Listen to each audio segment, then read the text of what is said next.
Because it was never served on me. And then even if it was served on me, hindi ko pa rin talaga i-honor as I've said already. So hihintayin ko na lang kung yung magiging action, initial action ng Ethics Committee. Kahit may bantang ipaaresto siya kung hindi tutugon sa inisyong show cause order ng Kamara, hindi raw ito kikilalanin ni Senadora Leila De Lima. Noong Martes pa ibinigay sa Senate Secretariat ang kautusan. Ito'y para magpaliwanag ang Senadora kung bakit hindi siya dapat ipakontempt matapos niyang sabihan ng kanyang dating driver bodyguard na si Ronnie Dayan na huwag humarap sa investigasyon ng mababang kapulungan tungkol sa kaugnayan ni De Lima sa droga. Ngayong araw dapat nagpaso ang 72 oras na deadline para sa sagot ng Senadora. Patuloy pang kinukuha ng GMA News ang panig ng pamunuan ng Senado at Kamara. Hindi rin sinipot ni De Lima ang preliminary investigation ng Department of Justice sa ilang reklamong iniharap sa kanya kaugnay sa kalakalan ng droga sa Bilibid. Nagpadala na lamang si De Lima ng kinatawan sa investigasyon. I'm just sending a representative who will obtain copies of all those complaints. There are, I think, 4 cases, complaints and supporting evidence. Pero sa kanyang ipinadalang omnibus motion, sinabi ni De Lima, dapat daw mag-inhibit si DOJ Secretary Vitaliano Aguirre at ang mga prosecutor sa pagdinig ng mga reklamo laban sa kanya. Dahil raw ito sa pagiging biased at hindi patas ni Aguirre at ang mga prosecutor na may hawak sa mga kaso. Dapat daw ipasa na ang mga reklamong ito sa Office of the Ombudsman para maimbestigahan.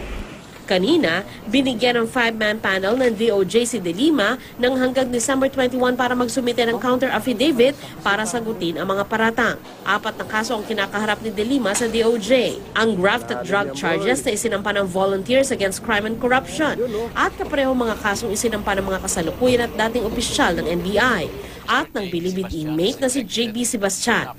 Matatandaang isinisi kay De Lima ang umunay paglaganap ng illegal na droga sa Bilibid. Tumanggap din umano ito ng suhol mula sa ilang convicted drug lords gaya ni Sebastian. Pero itinanggi ni De Lima ang paratang at sinabing government asset daw si Sebastian, bagay na itinanggi nito. Si De Lima rin ang sinisisi ni Sebastian sa umunay tangkang pagpatay sa kanya sa Bilibid nang i-anunsyo nitong isa siyang government asset. Kanina, dumalo si De Lima sa forum kaugnay sa death penalty sa UP College of Law. Sandra Aguinaldo, GMA News. People of the Philippines. Thus, that is the question we are here to try to answer today. It is not simply whether we are pro or anti-death penalty. The question is deeper than that. We have to ask ourselves, what is it that we value above all? If we care nothing for the sanctity of human lives and our other inherent and inalienable human rights, so be it. Let us allow our society to descend into the chaos of a no-man's land where every person and his or her possession are fair game, where the very act of stepping out of your home is an invitation to be victimized, and there are no expectations of the protections of due process, equal protection, justice, or rule of law. Just every man and woman for ourselves, praying that no one envies or hates them enough to put them on some person's arbitrary hit list. But if there's still a part of us that values our rights and our freedoms, that priceless and precious blessing of democracy, of exercising them without the fear that all those can and will be taken away at the whim of so-called authorities who operate on the basis of unverified accusations, personal vendettas, and as the recent deaths of even high-valued inmates who were already in custody have shown, the intent not so much as to ferret out the truth about illegal activities, but in fact to enter the truth about possible corruption and complicity of favored government authorities in such illegal activities. We must find the willpower and the courage to fight for them. And yes, it is indeed shaping out to be a fight. But no, not to fight that we are called upon to fight with our fists or weapons or even words. It is a fight we must fight in our minds. the fight to resist being psychologically and morally broken down by events until we are mentally and spiritually weakened enough to accept this culture of death that is being forced upon us. Indeed, it is a systematic and egregiously manipulative psychological warfare that is being waged against us, the Filipino nation. Step one, I refer to that psychological warfare. Step one, sow discord and divisiveness among fellow Filipinos, pitting one against the other with the, if you're not with us, you're against us mentality, which ignores the need for meaningful discourse and instead shoots any attempt at one down to hide the weaknesses and fallacies in their own arguments, aided by the rise of a cyber trolling and fake news spreading paid propaganda army. Step two, spread far among the populace through the publication of unverified drug hit lists that are so notoriously unreliable. They included individuals who are already dead and individuals who are not at all involved in those illegal activities. Step three, use the war against drugs to sow even greater fear through the unmitigated and even explicitly emboldened use of fatal force against purported drug suspects that has killed not just those suspected of involvement with the illegal trade, but also innocent bystanders, including children and victims of mistaken identity. Step four, use the war against drugs to slowly chip away the people's expectation of respect and protection for their rights, including through questionable practices associated with warrantless searches and arrests, and further erosion of such expectation by threats of declaration of a national state of emergency and suspension of the writ of habeas corpus.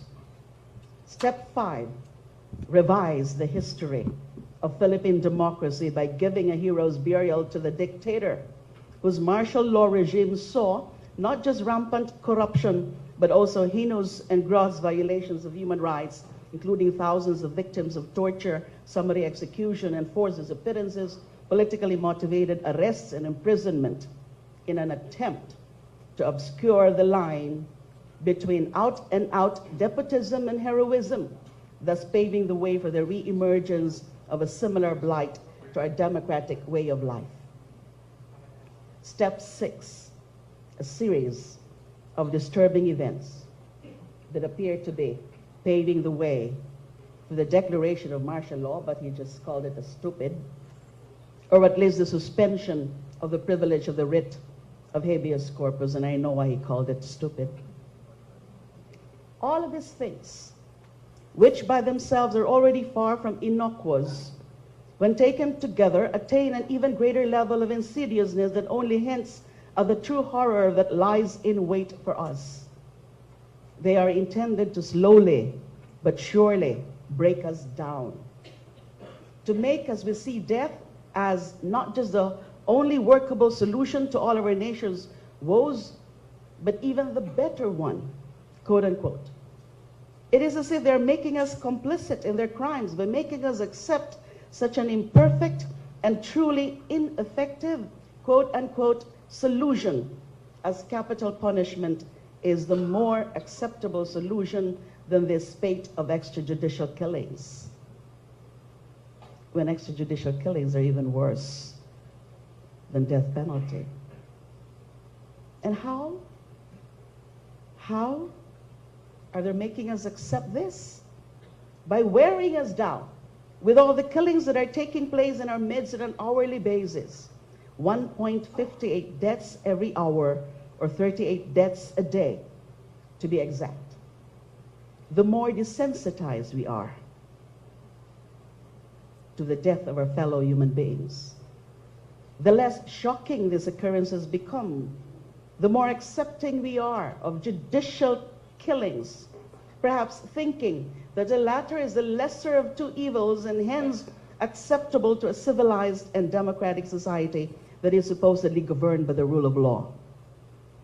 Make no mistake, however, that the revival of the death penalty is nothing more than the veritable, desperate last stand of a tired old narcissist who likely realizes that his temperament, skill set, and parochial approach to governance, which includes his own brand of patronage politics and kumpare system, are ill-suited and frankly incapable of finding real and lasting solutions to the problems of the country he swore to serve. Thus, to hide his incompetence and failure, his go-to recourse has been to impose final solutions upon the very people he was entrusted to serve and protect, hoping that we are stupid and naive enough to mistake the body count for real accomplishments. Yet, the primary argument for death fails. It is not a deterrent.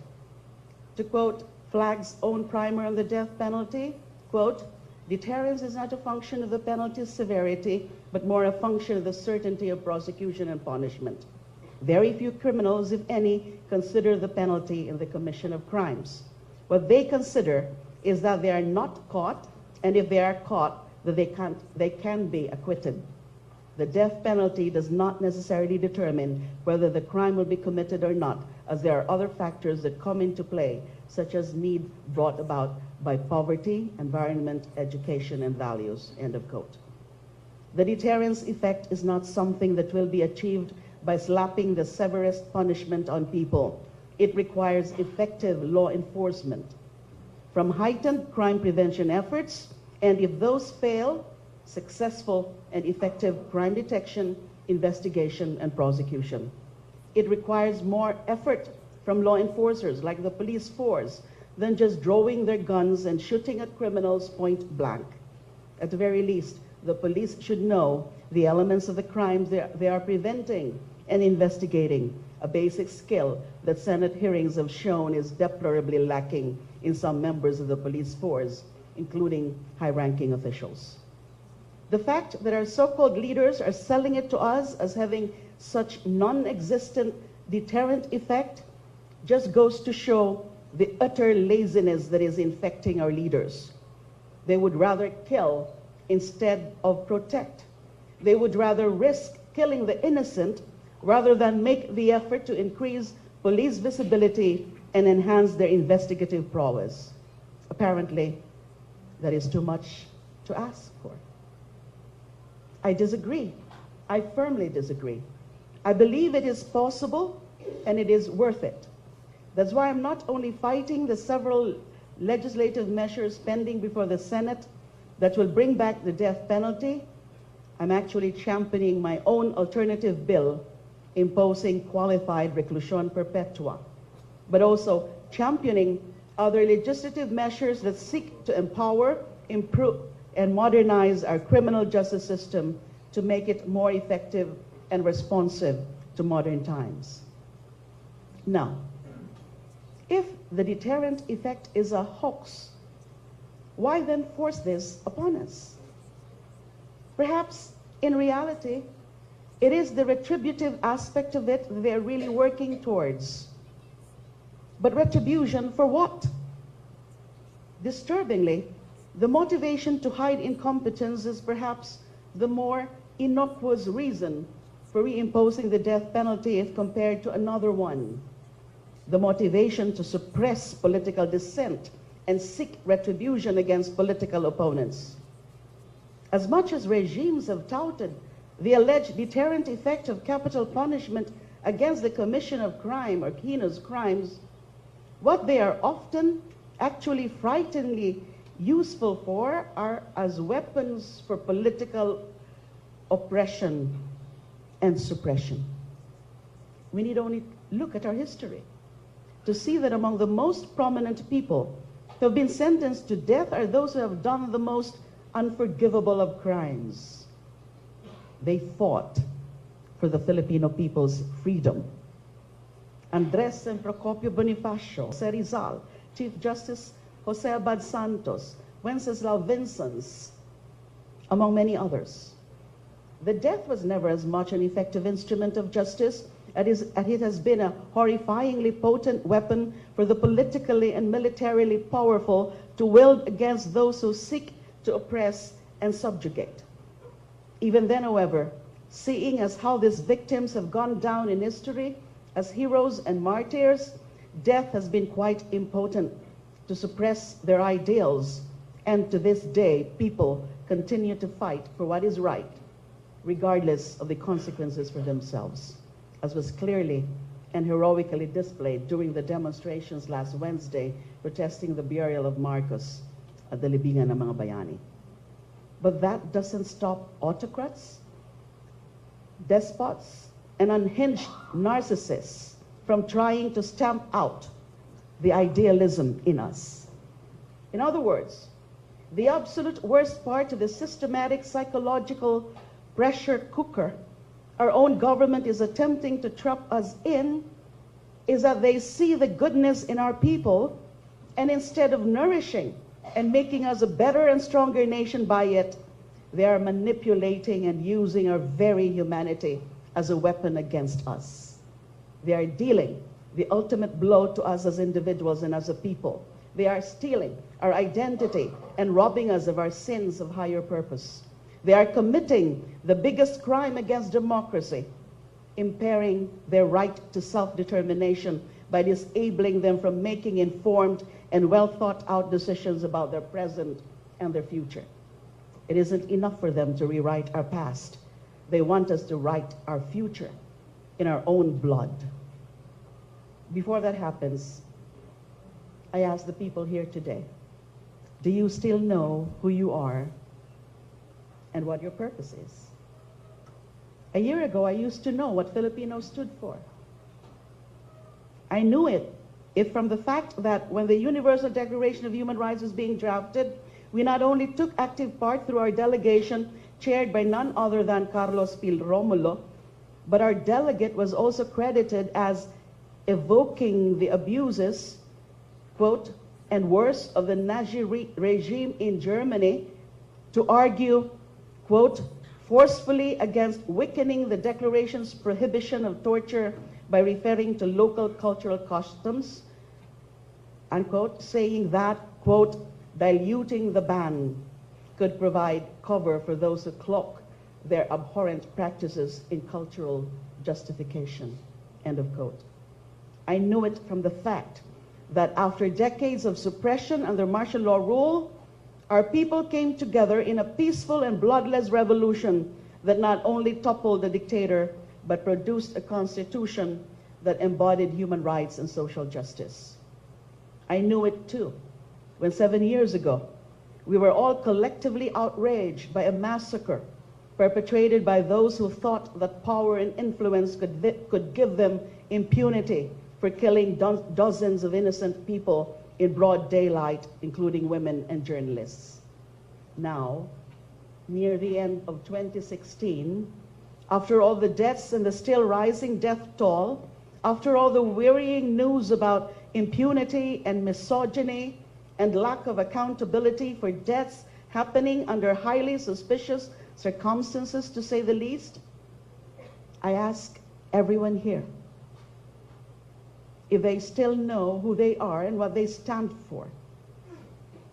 Who do we seek when we look in the mirror? Are we Filipinos who still believe in the worth of Filipino lives, rich or poor? Or are we part of the faceless executioners hiding behind masks of either authority or anonymity? There are lawyers, media practitioners, human rights advocates, students, and public officials present here today.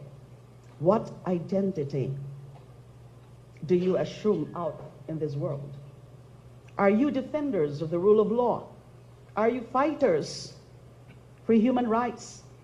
Or are you among those who are already broken down that you are now prepared to surrender your humanity to those who would not just destroy it, but also use it, destroy others?